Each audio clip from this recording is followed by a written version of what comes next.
Hey, welcome to part 2 of the video series on getting yourself set up to advertise on Facebook. Today we're going to cover demographics, targeting, being really creepy with your ad.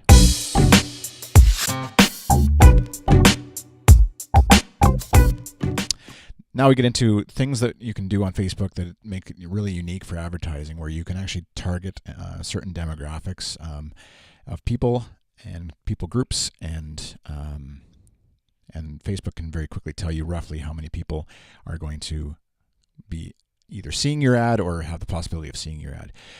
So you can target by country. I could add United States in here as well if I wanted to. Target an age group. So let's say Apple nerds, is sort of who I'm after. Let's say between 20 and 45 for just an age. You could require an exact age match. Depends again on your website whether that's appropriate. Gender could be men or women. In my case, equal opportunity website here. So precise interests, I could enter things such as Apple.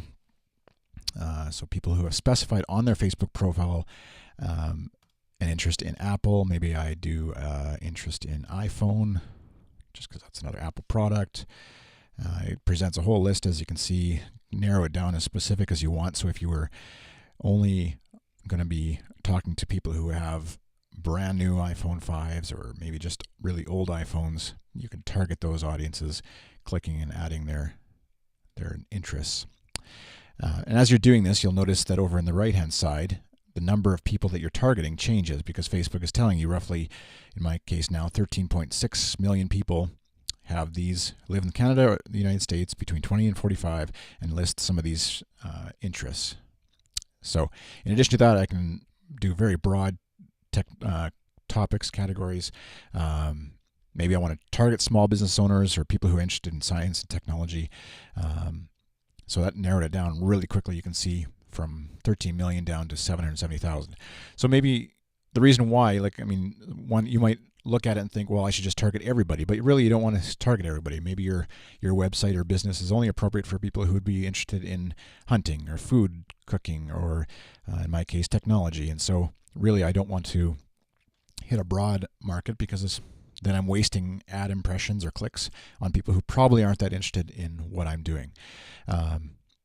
So in my case here, I'm just going to narrow it down to some iPhone 5 users, newer iPad users, etc.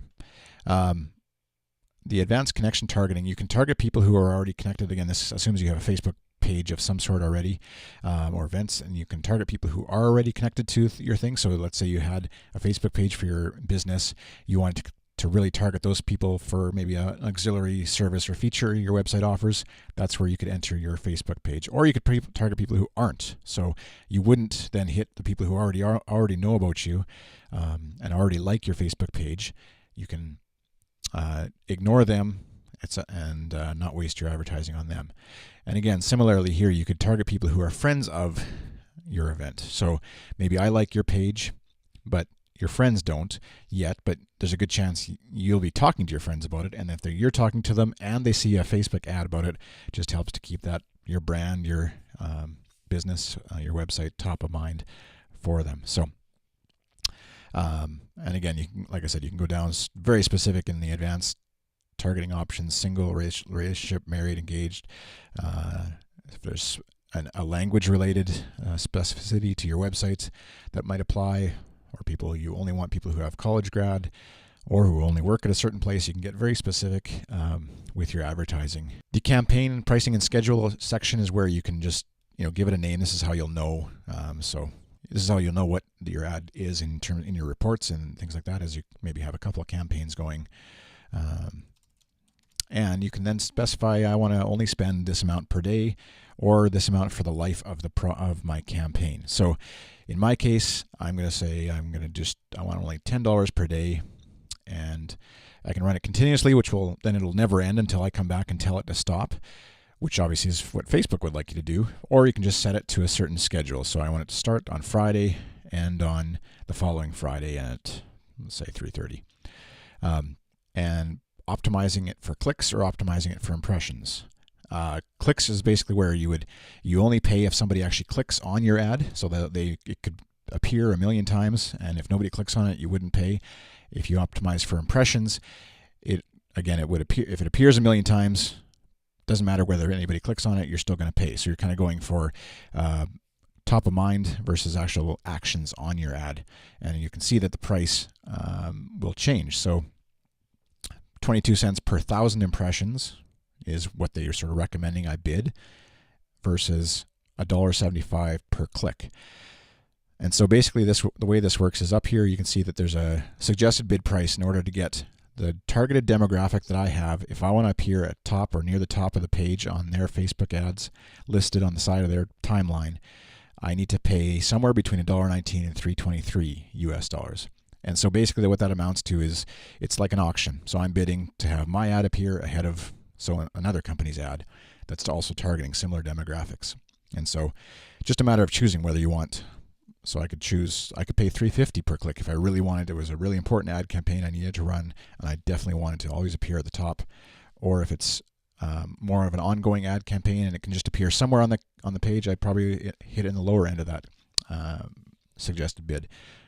Your mileage will vary, and you'll need to just run the ad and adjust as you see fit. Whereas optimizing for impressions, you're not paying nearly as much, but impressions can still run your ad budget really high if it appears a lot on a lot of people's pages and timelines. And you may get a ton of clicks out of that too, and you wouldn't pay as much as you would if you were optimized for clicks, but you don't necessarily get the action in the same way that you would if you optimize for clicks. You can click Review Ad, and it'll give you a summary of what your ad looks like and how it's going to appear. And then if you click the place the order, that's when you'll actually submit the ad. Facebook will at that point go over your ad, make sure it's not violating any of their principles, terms, and of their conditions and advertising guidelines. And assuming all is good, pretty soon your ad will start appearing and you'll start getting stats on the ad. All right, that's it for part 2 of the video series on setting up your advertising on Facebook. Be sure to hit the subscribe link below to be notified of new videos when I put them up. You can hit me up in the comments below with any questions. I'm also on Twitter at iChris. chrisenns.com is my blog. lemonproductions.ca is my web design company. If there's any interest, I may do a part 3 on this series looking at the analytics and the stats you get back from your Facebook ad campaign. So be sure to leave a comment below if you'd find that interesting or helpful, and any questions you have related to that. Thanks for watching. Have a great day.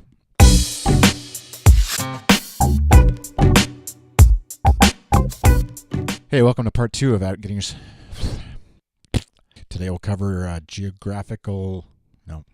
Today we're going to cover the... All right, that's it for part 2 of setting up your advertising on Facebook video. That's it for part 2. A video training thingy.